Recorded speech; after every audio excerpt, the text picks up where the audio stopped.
right then, man. Well, I think it's only right we go ahead and move from Cleo's nightmare of a video game into something I think that all of us will enjoy. That is, of course, my game to define me. I'm sure all of you have played this as well. It is Mario All Star. Okay. So Mario All Star, it's pretty much simple, man. It was just Mario, Super Mario Bros, Super Mario Bros 2, Super Mario Bros 3, all combined into one. And then there was another one called the Lost Levels. So basically, these were the levels that they did not use within, I believe, 2 and 3 that you could go in and play. And so this is just really cool. Like if you didn't have like a Nintendo anymore and you wanted to really just like be able to continue playing those and having to switch back from Nintendo to Super Nintendo. So as you can see here, they even I think they had like what Super Mario World on there as well. Yeah, that's Super Mario World too. So I mean, they literally loaded this damn cartridge up with everything. Yeah. Real. So wait, what was the switch? When did we go from Nintendo to Super Nintendo? What year? What 93? So like what game was Mario 2 on? No, Mario 2 was on regular Nintendo. Mario 1, 2, and 3 was on regular Nintendo. Super Mario World was Super Nintendo. Yep. Got it. Okay. Yep. Yeah. So like Mario 2, you actually, and what's funny is you actually play with Luigi in there first. And like you have to like right? That was the plagiarized game. Yeah, basically. Yeah, basically. And so you had to play with them. But then like Super Mario 3, which of course is still one of the dopest Super Mario Brothers. But I like this because again, it was everything compiled into one. And what was dope was they actually had brought this, I believe, to Game Boy at one point. Yeah, it definitely did. I definitely had it. Yeah, and so it was dope for me because it kind of has like a just the reason why it defines me is it's kind of a fucked up story, but this also helped me get through some shit. So I had this game around the time when like I was a senior in high school and we had to evacuate for like hurricanes. This is the only game I had. So like while we're like out, don't know where we can really go, we're kind of just like floating around like upper Texas trying to figure out like when we can go back home and stuff. This was like the one game I had on Game Boy that I could just be able to play, continue to play, and you had multiple games on here. And so it was just like when they were like, yo, just get you something, it was this. Yeah. It's a good game to have like that for like an all-in-one play. Like it actually is. Yes, it's probably one of the best games you could have for a situation like that. Yeah, man. So I just be in the back of the church that we had that we were sheltered in, just smoking weed and playing Mario All-Stars. They let you smoke in the church? Of course they did not. That's why I went to the back of the church, Pat. Smoking the devil's lettuce. I was smoking the burning bush, not the devil's lettuce. There is a difference. My weed man gets the good stuff. People must have gone crazy when this dropped. Like, oh yeah, all in one packs. Like that's a monster of a game. How were the Lost Levels? Lost Levels were dope. But I will say though, it was, what's the best way to say this? That wasn't like your primary game that you'll play. Only because like you had so many other things you could play. Because like Super Mario World, everything was on there. Like the whole Super Mario Bros. Super Mario World. No, I think it was just a glitch in the sense. Yeah, he lost it being big. He got hurt. Yes. So which game did you go to first out of these?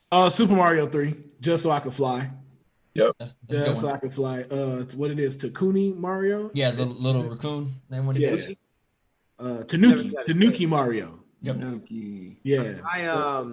That's the craziest thing about really like I thought that Mario All-Stars had like its own game. No, not at first. Yeah, I think they do have its own game now, but this was one of the first things they did with when it was called All-Stars. Yeah, for some reason I remember a game that actually had everybody in it. But it's crazy, like after everybody be talking about Mario 2 as being trash, but I like that game. I love 2. 2 is the next one I was gonna tell you that I played after 3. Like, cause I loved Luigi because like you would pick up turnips instead of mushrooms. I love turnips, and you could throw them. Yeah, they brought that whole throwing feature that was like we never had that before. Like obviously it was the second Mario game. It was a different. I mean, of course, it was a rip off of another game, but I thought they did well with it.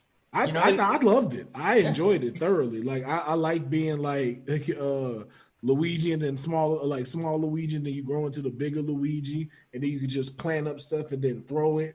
There, I didn't realize till like the older I got, I was like, wow, this is really a plagiarized Mario. It's crazy. Like in retrospect, it was like, where are they? Like none of them. There was like pulling up turnips. Like it was so random. Like they were in a completely different game, obviously. Yeah, bro. It was like all different. Like real shit though. You know what was funny? If Nintendo really cared, but you know they don't really care about Luigi like that, that could have been Luigi's world. Because low key, they kind of set up everything with that one if they really wanted to use it. It would have worked. Yeah, because there was a lot of, like you said, there's a lot of characters that they don't use in this one, but that were still really cool. Yeah. So was that the first time we saw that pink Yoshi looking egg shooting thing? Dolly, what is her name? It's a female. It's a female with that big old circle mouth. Right. With the bow on her head. With a bow on her head. Is that the first time we saw her? Yeah, that was the first time we ever saw her. Yes. And there was another that was somebody else's game design that she just got integrated into Mario World. Pretty much, she just got dropped in. Like I guess she was the boss of the original game, I believe. And then there were like the henchmen that didn't make it. So when they were just like the original henchmen that they had in there, before they decided to switch everything over to shells, it was Birdo. Birdo. Yep, there's the name. Birdo. Birdo. Yeah. Birdo. Did you do wasn't any there of some, like? Wasn't there some controversy regarding Birdo? Like it wasn't a girl or it wasn't a boy. It was something going on with that character. I don't know about that one. Yeah. There's a few of those in Mario's lore. Actually, Neutral. there's more than you think. They just dropped that crown one too. Yeah, that Bowsette. Yeah. Oh yeah, that. Yeah. That Oh my all God, bro! The hammer's coming out of this. Yeah, Bowser was throwing all of them. But I was gonna say, It makes me appreciate games like this. Going back and looking at them makes me appreciate Mario Maker so much. It's like, yo, there are generations of Mario fans who loved so many different elements of these games through the years. So here, let's just give them a game where they can create their own universe and their own world and see who can beat these crazy ass challenges. I gotta appreciate Nintendo for constantly giving the people what they want, man. Like early Minecraft. Like we think we want what we want, but they always seem to roll out exactly what we need instead. Exactly. The funny part about Mario Maker, though, I just don't mean to cut you off, Will, is that came out on the Wii U. That was literally like their saving grace to try to save the Wii U. I'm sure they had that idea for a long time to give people that, right? But they were just like, you know what? We need something for the Wii U. We have to sell these damn consoles. How do we do it? Let's drop a Mario game that they can make their own Marios. I didn't know it came out that late. Yep, it came out on the Wii U. Indeed, it did. But Ronell, I know you said that you had something that you had wanted to say. No, I was just wondering if any of you guys have did any of those like super or like secret level type things or like little tips and tricks, hidden Easter egg things. Like, what you're seeing right now, this stuff? The running on top thing? I've done the running on top for sure. Yeah. Yeah, or like hiding behind the clouds, like finding the secret boxes or anything like that. Yeah. The keys were fun. Definitely whatever you had to do to find the keys that led to another level in Super Mario World, I think. Yep. That was fun. And I did that in 3. See, 3 is where they really started to perfect that for Super Mario World. Like finding the keys, going to the different levels. Like I remember too, like in 3 was the roulette to get like either a mushroom or a star and stuff. Like that was all in Super Mario Brothers 3. Which I actually kind of like the dynamic for that one. Like I like Mario's like size, his animation. Like to me, like I feel like that was kind of like his best animation. Which one? 3? Yeah, Super Mario Brothers 3. Were you supposed to know these little secret things? Like, so he's actually playing the lost levels right now. He's actually playing the lost levels. So that's just why it looks like, yo, like how is he doing this? It's because these levels were not in the original game. No, so these are the ones that just didn't make it, or the ones that they felt like they didn't like people weren't going to enjoy. So they take bits and pieces off of it and then make them into new things. Yeah. But these little glitches, like jumping on top of the screen and finding out there's a block right here that leads up, like how were people back in this day finding that out? I mean, unless it was like, it couldn't have been like internet. Like, how did you know? A lot of deaths. Huh? Yeah. A lot of deaths. Here's the thing, bro. You got to remember, like, you'd be surprised how many times it took people to beat the first stage when this came out. Like for us, of course, this seems very simple, but you gotta remember the first time Mario came out and you were jumping around for blocks. Like you remember people destroyed the brick blocks, like all of them before they moved to the next thing. So it's like for people that do that, they'll figure out like, oh, they have this up here. Now, what if I have this and I try to fly as high as I can? Wait a minute, what's that over there to the right? And it's like, oh, snap, I just found this new thing. Imagine before social media, though, like you stumble upon that shit and you're like, Jake, you got to get over here. Get over here right now.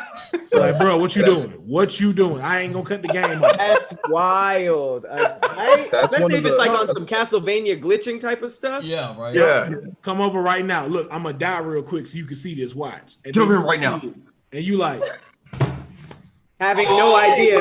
You can't send him a video, nothing. Now here comes Jake speeding to your house 60 miles an hour because of some glitch you found in a video game. Right. And then my bad, what? I was gonna say he didn't told Jake and Paul too, so they didn't got on their bikes. Now they heading over too. Yeah. The craziest thing about that is that there's no way that you could have convinced those people that in 20, 30 years, if they had recorded that and put it on YouTube, how much money they could have made. No, for sure. If they found a glitch that was the first time in like a Super Mario or something like that, and they had YouTube, that would have been a wrap. Yeah. Facts, man. It's also interesting because like back in that day, which sounds hella old, but like back then there was more word to mouth, right? So when you figured out stuff like freaking Mortal Kombat fatalities or whatever, it would literally be people straight up writing it down and like leaving it for people, like leaving it in arcades. They would be writing it inside those little magazines and stuff, sending letters like to try and get it out there, and then talking to people. It was way crazier. And you know the other thing was too, now that you say that, because I didn't get a chance to bring this up because I was trying to get it out and I could never get it out. Because remember I kept saying like how were we getting Super Nintendo games and Sega games? I remember how you get all of this.